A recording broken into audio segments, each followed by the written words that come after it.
Hey, White Sox fans. My name is Brett Valentini. I am hosting Side Sox Mothership Podcast number 116. I promise you, quell your fears. I won't just be talking to myself in this podcast because I have four wonderful guests, some of our very favorite Southside Sox writers, personalities, podcasters, so on and so forth, including the entirety, as usual, not always, but usual, the entirety of the Indianapolis field office, because right now, I'm not sure if Kaylee's moved in. So I'm not, it may have been premature to get you to clear out that extra office space. Chrystal and Joe might have to reassign offices again. I'm sorry, a lot of administrative BS and bureaucratic stuff I'm asking you to do, but hey, you got to explore the full studio space there in Indianapolis. And also Dante Jones joining us and Allie Wessel to make a full crew of five on this podcast, a happy podcast. Happy podcast. White Sox win big, win a must game on Thursday, a game that didn't seem like it was going to line up to be a win. But then manager Francona, wow, this is going to be fun to talk about someone else's manager and some other bonehead decisions and why, how could this possibly happen? How could the White Sox benefit from weakness on another team? But maybe some of my guests will tell me I'm wrong, and this is really a master stroke by the Cleveland manager. Anyway, White Sox are 3 games out. 3 games out? I don't know, whatever it is. They're getting closer. They could have been 6, effectively 6, had they lost. And so let's just talk about this game. I do not know what Terry was thinking in taking his ace out to put a knife through the White Sox and not kill the White Sox chances, but oh man, pretty darn close, and clinch the tiebreaker. So there's not even any strange lingering stuff about like, oh, well, we got to play all the way to the end of the season. It just seemed like a missed opportunity for Cleveland. Not to say the White Sox would have just rolled over, but it just didn't seem like he ran out a killer lineup, a killer element of his rotation. A guy who's pitched really well against the White Sox. Was this just a nice gift handed to the White Sox? Yeah, could have. Yeah, I think that's one way of putting it. I was also confused by the decision. I mean, I don't want to be too unfair to Hunter Gaddis. I mean, he's only 24. He's still got time to figure it out. But as it stands now, he's just not a major league pitcher. I'm glad that the White Sox took advantage of the pitching matchup. It certainly wasn't a given, especially with their struggles against right-handed pitchers who aren't particularly good. They've had a lot of trouble with those kinds of pitchers this year. So it was great to see them hit a lot of home runs today and really take advantage of the matchup. But still a lot of work to do, but definitely Cleveland did them a favor today. I think Cleveland did us a favor today. I think they set themselves better up for our 3-game set against them next week, because they have 5 games in 4 days against Minnesota coming up here. And I think Terry really wanted to save his bullpen for, get that starting pitching to get longer starts over the weekend so that his bullpen can get rest this weekend. And then if it's needed, bring them in. I'm talking backwards right now and I sound really dumb.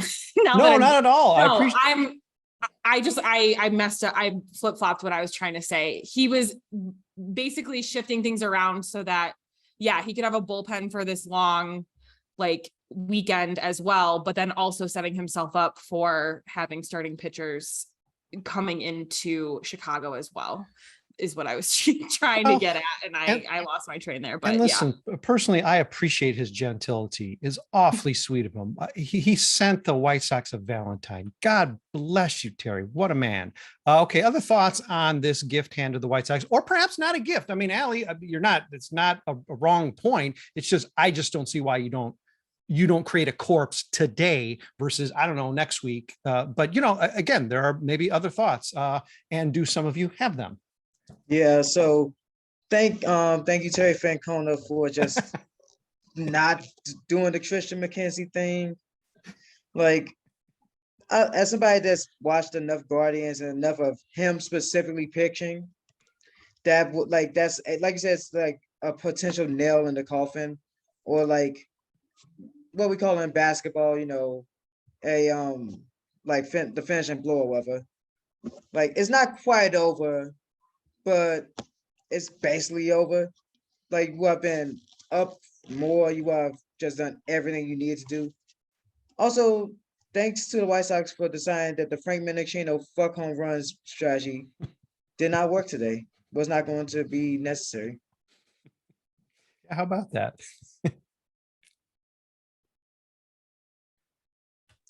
I didn't even yeah. watch today's game. Okay, Chrystal.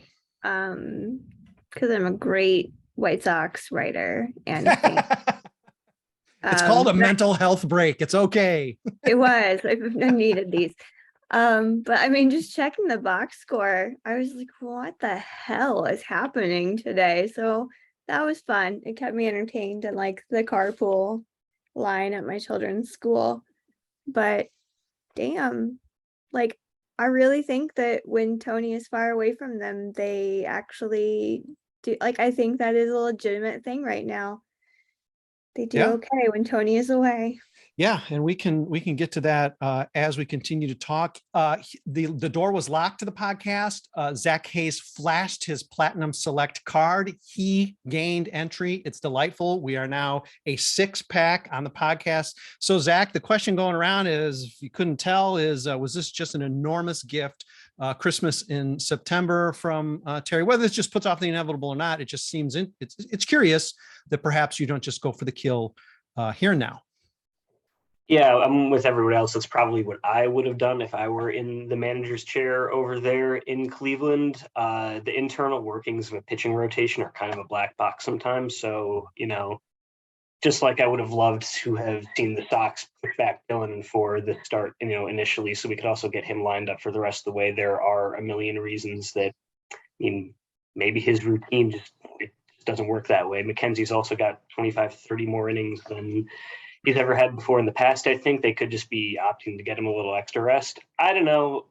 Also, if you're Cleveland, though, you can't play scared. You can't approach it with like, we need to put them in the coffin now, or we're going to let them go on a run. You're saying, okay, it's okay if we don't necessarily beat them today because we've won 6 games in a row and we still think we've got this division either way. So I'm happy for it. It's obvious they didn't really think this was a super important game to win in, in the grand scheme of things. So let's just hope that the Sox can go out there and make that look like an unwise decision next week.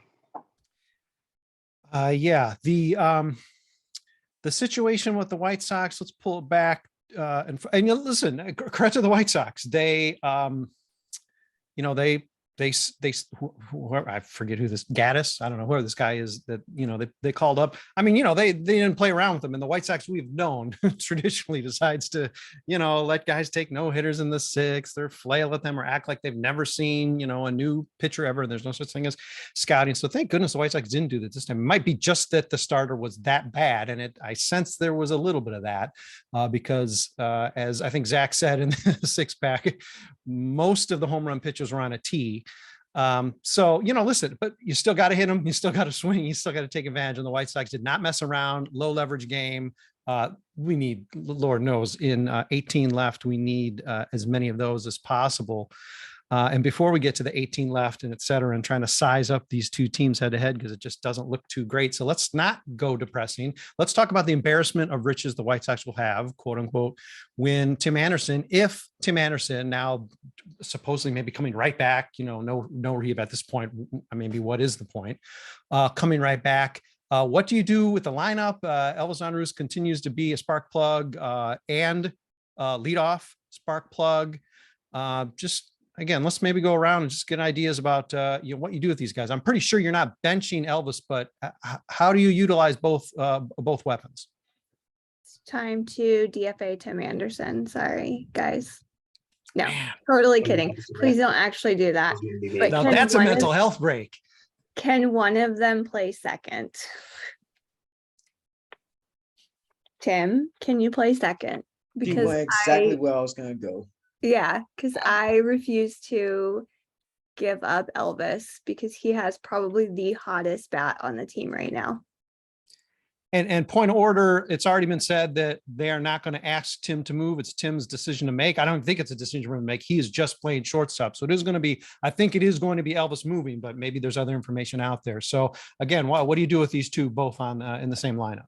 Yeah, that's what I've been seeing, is moving Elvis to second base, which I think makes the most sense. But I think the question then becomes too, do you keep Elvis at leadoff? Does Tim get his leadoff spot back?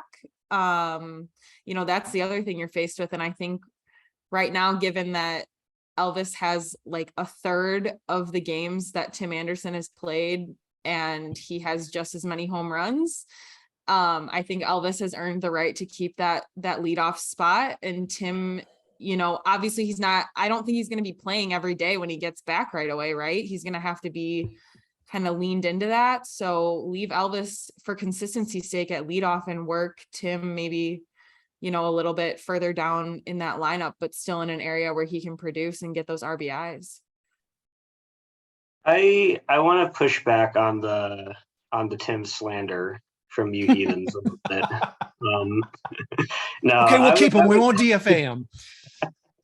I wouldn't overthink this. Put Elvis at second, put Tim back in the leadoff spot. I mean, what is the number? They have like a 720 winning percentage or something like that the last 3 years when Tim scores a run. If there's any kind of miracle run to be had in this team, it's going to be with a fully charged up Tim Anderson in the mix somewhere. I think their best hope of getting anywhere is getting him back at the top of the lineup and, hoping he can get some of that mojo back. And, if Elvis gets bumped down into the 2-hole or down into the 6 or 7-hole, based on just about every quote that we've seen from him and the kind of presence he's bringing to the clubhouse, I get the sense he's not going to be someone who's going to be throwing, tantrums and thinking that his flow and his rhythm is going to be all messed up because, the all-star and 2-time batting champion is coming back from injury to take a spot back, So I think it's a good problem to have, but I don't think we should think all that hard about it. Yeah, it's a problem that the White Sox haven't had too much of lately, too many qualified players, especially at a premium position, like shortstop or to a lesser degree second base. I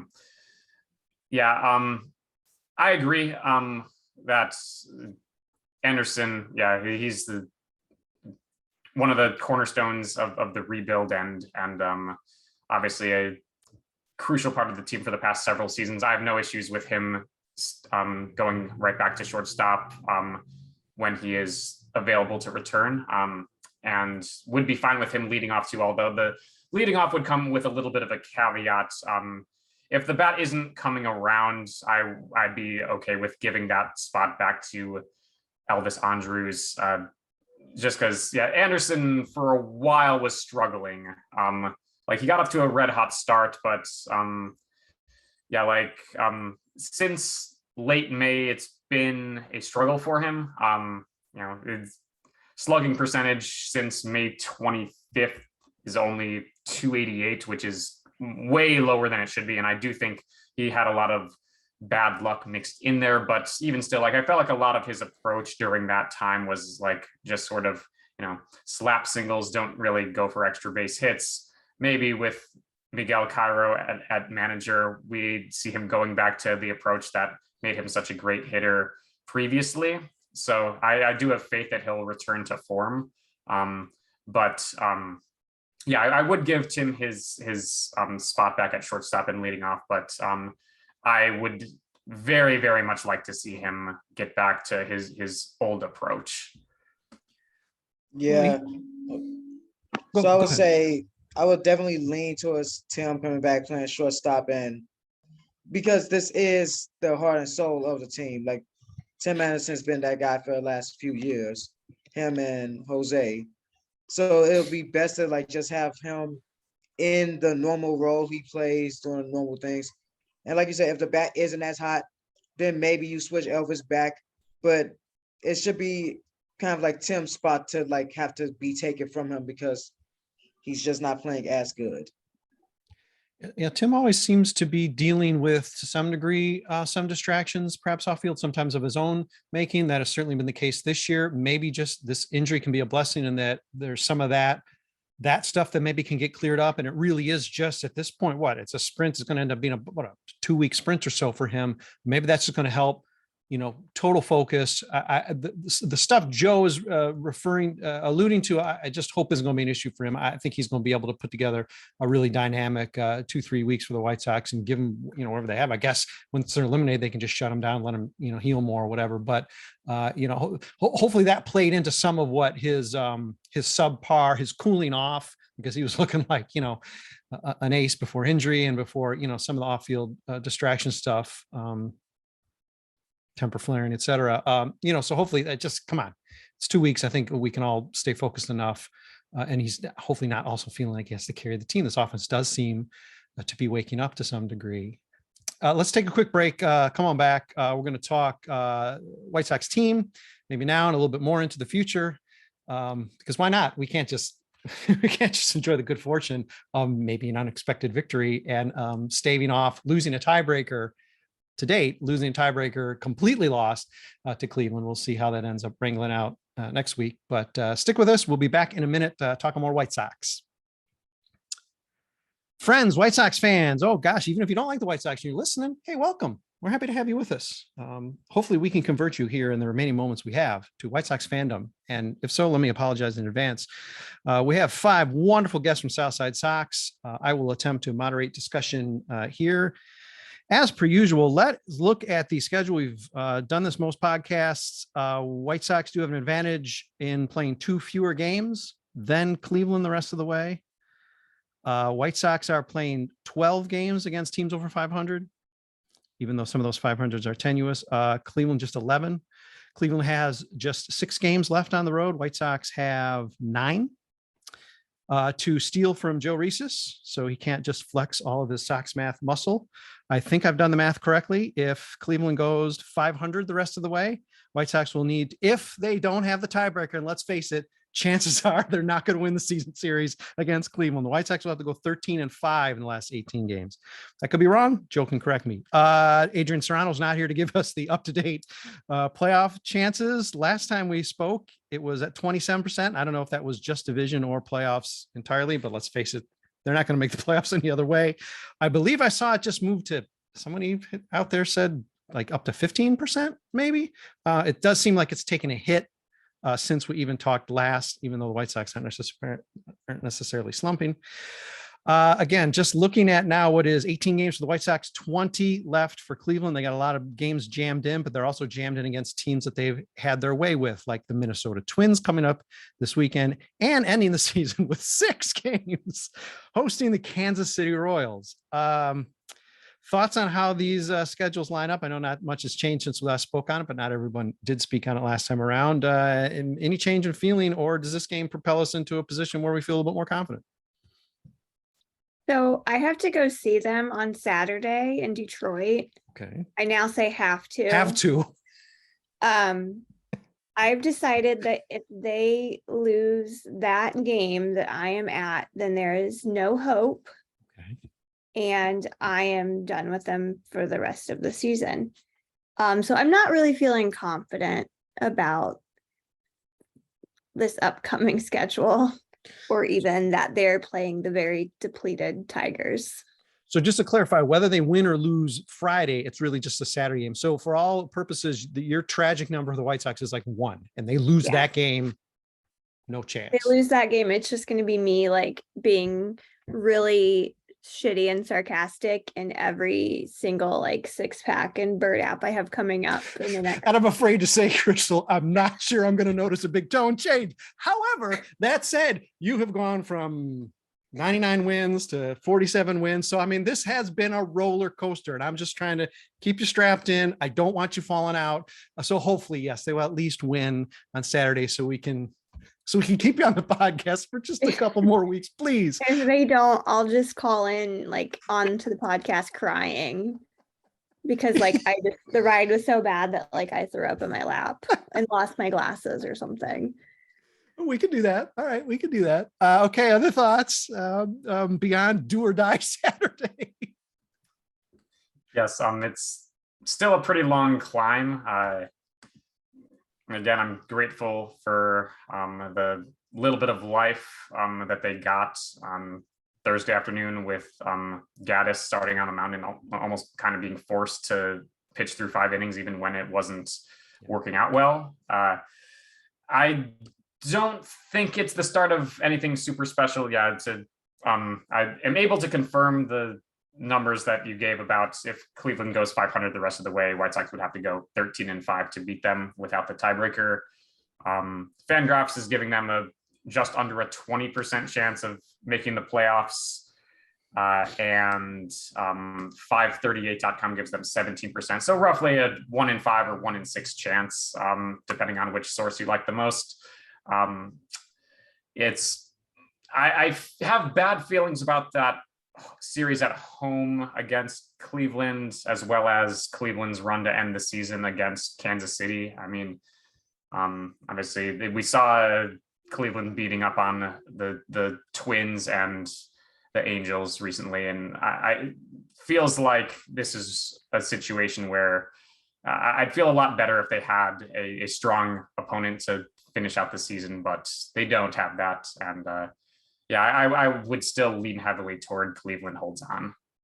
See, kids, don't listen to what your teachers tell you. You do not have to be a Sox math champion to operate a calculator and occasionally get the numbers right. Occasionally. Other thoughts on how these schedules line up? And I guess it leads to what chance the Sox have. It makes me so mad that they end their season, Cleveland, with 6 games at home against Kansas City. Like, it just grinds my gears that they get that luxury. However, they do have a series with Tampa Bay.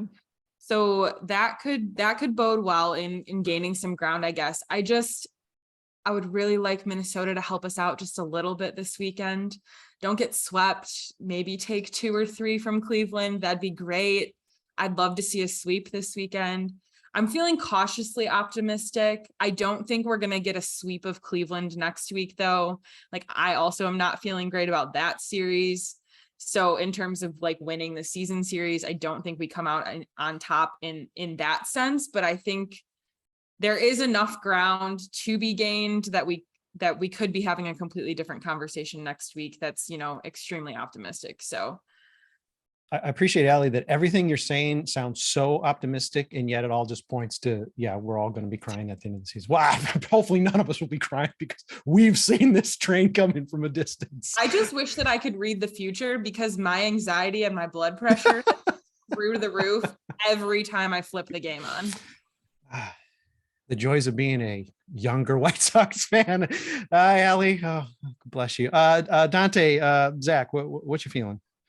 Yeah, well, with the whole end of season for Cleveland, it is a luxury for them to get to face Kansas City. If it was us facing Kansas City, we would lose 4 out of 6 because Kansas City just hates us. So, I would prefer, Detroit to end the season instead of. Don't we have a series against the Padres to end the season? We do, in San Diego. I don't love that. Also, along with the fact that Cleveland does pretty well against us when they throw actual pictures against us and not random person from AAA with a ridiculous ERA. So it would have been nice. I'm still on the pessimistic side of we're not going to be seeing White Sox playoff baseball, which, hey, thanks for saving me money. But, would have been nice to pay to see someone like Julio Rodriguez to send a baseball to Mars against us.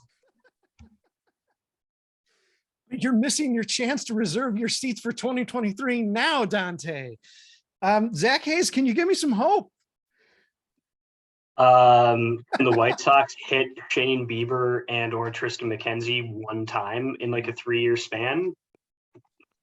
Same answer, maybe. I don't know. So we got 6 against Detroit and 3 against Cleveland coming up. The rest of it, as far as I think we're gonna know by the end of that stretch. Like we say, I've checked out about 15 times at this point. I'm not super locked into on this team. I think 20% as far as playoff odds go. Most of the time when people talk about the playoff odds, it's that can't be right. Now that seems about right. I feel like if you flipped a coin 100 times and the Sox playoff chances were, what they are, you'd end up with maybe 15, 20, 25 times at best. It's not.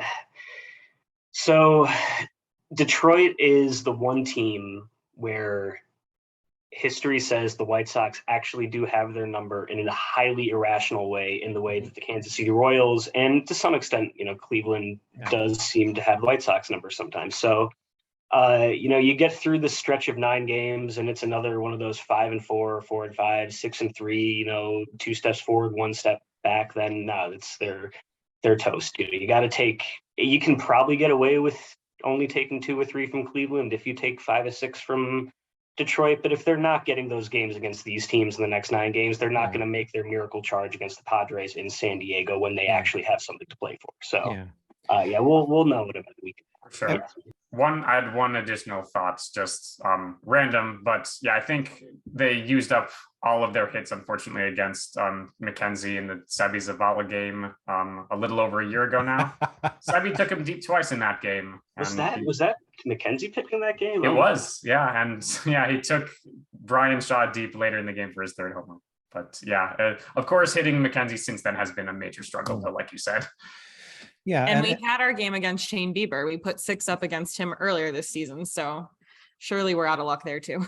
We can hear I can hear the strings of doom playing in the soundtrack now as we keep adding additional points. And I'll add another one, and that is with just 3 games against Cleveland, it's going to be heavily reliant, even though we're just 3 games behind, heavily reliant on them blowing out a tire. To some degree, blown out a tire, and they haven't really done that this year. Okay, and you could say, all right, let's do it right at the end of the season. White Sox have done it the last couple of years, so Cleveland certainly can. I mean, it's capable, but it's almost like they do have to fall back to us, and that just with every day that goes by, every day that goes off the calendar, it seems less likely that's going to happen. But we will know a decent amount just through this weekend alone. Let's pull it back a bit. As we're sort of winding toward the home stretch here. And I'm curious to know, again, can sort of go around and take a survey here, if there's anything the White Sox can do, or maybe you've already done this year, but anything the White Sox can do this season for you to call this year a success. Is there anything about this season as a whole or individually that you're going to feel good about leaving the season? Presuming, let's face it, 20% odds, whatever they really are, 20% odds, it ain't going to happen.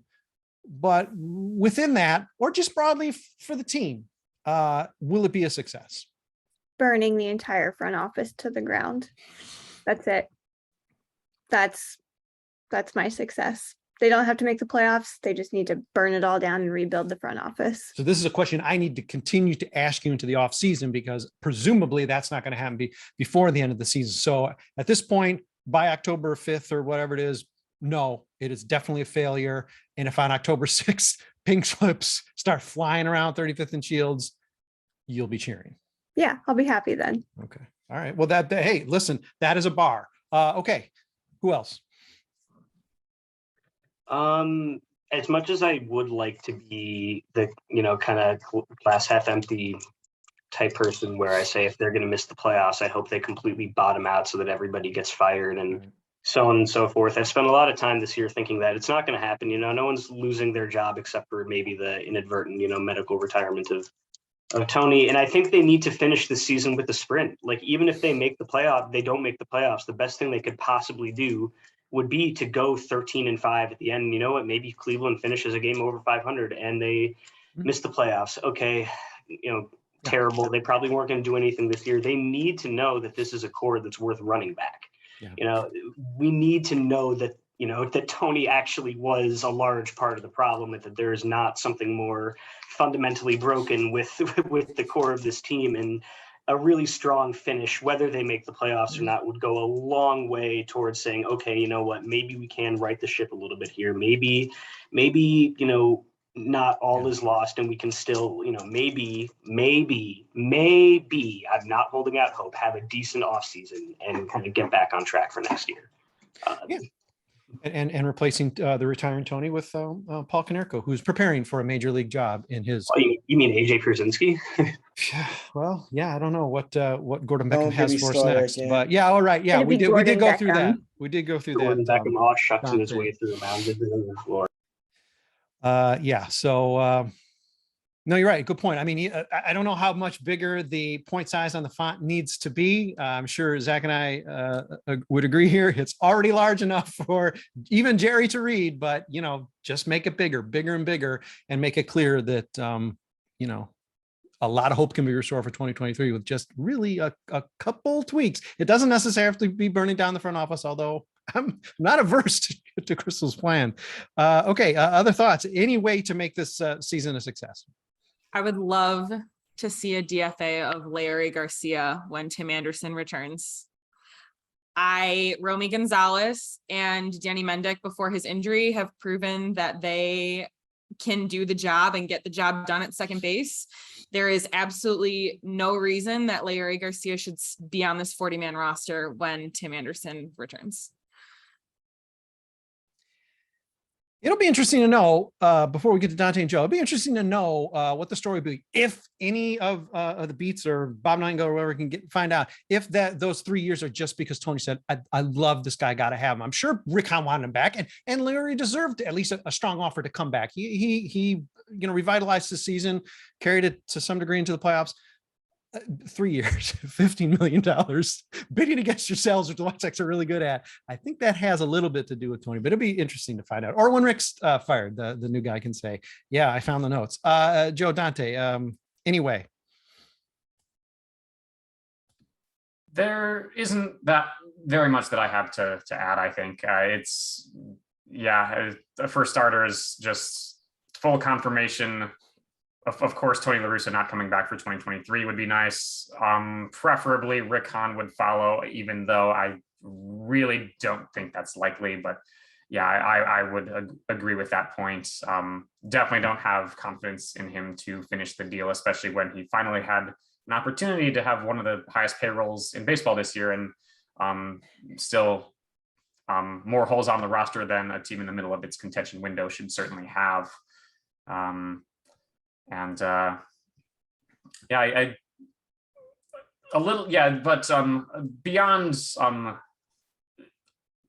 people in power, who are not getting the job done, heading elsewhere, I would feel a little bit of silver lining if they're able to finish on a high note, enough to where we are able to kind of head into the offseason with the feeling of, yes, Miguel Cairo is really resonating with players, and they simply needed another voice. Okay, that explains, that's why the first 80% of this season was as rough as it was. That'd be a nice thing to head into the offseason with.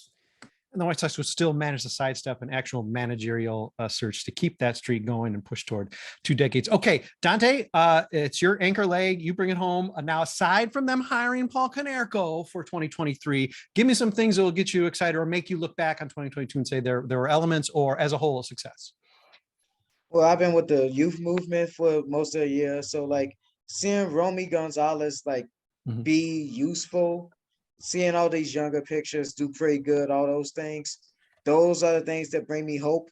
Because at this point, like I've said a million times, playoffs or not, I don't care unless they bring it home, because let's face it, or at least get to ALCS, I guess. Let's lower the bar a little bit. But they get into the playoffs and get stomped, who cares? They don't get into the playoffs and get the 18th pick in the draft, who cares, depending on development. So I can go in positively looking at okay, we got some young dudes that can be part of the core still. And as said earlier, we're still got to evaluate this core after this season. Yeah, and let's not forget, we've in the system we got Oscar Colas, even to some degree Yoelqui Cespedes, but certainly Colas is looking like a guy who could be a factor in 2023. Maybe we will actually be able to field 2 of 3 of the outfield positions. I mean, that's something we haven't had the luxury of for, I don't know, forever. I don't know. I'm not a historian and I don't have the math all in front of me, but it seems like it's been a while. Well, it's getting to crunch time. The podcasts are coming fast and furious. I'm not sure why, but we're going to still do them. We can say with some certainty that number 117 will be with you, and you'll be listening to it on Monday morning. Sweep Detroit, get swept by Detroit. Obviously, very different tones in those 2 podcasts. crushing poor O'Keefe's, just breaking her heart with a loss on Saturday. Even if they win those other two, again, we're gonna have to speak to her and find out. Okay, find out if Chrystal really meant I what she said. already don't get to see Austin Meadows. Like, the least they can do is win if I can't see my little baseball boyfriend. That's really what it comes at this point. That's probably what it comes down to for us White Sox fans. Deep sigh. But we will definitely have number 117 with you on Monday. Thanks for listening to this one, and always reading, watching a little bit sometimes. If you're not doing any of that, we're not here. So certainly on behalf of the entirety of the Indianapolis field office and Dante Jones, Zach Hayes, Allie Wessel, I'm Brett Valentini. Thanks for tuning in. Thanks for giving us a listen. We hope to provide you even more hope and optimism because we always do that. That's why you tune in next time around on Monday. But until then, enjoy some Detroit Tigers baseball.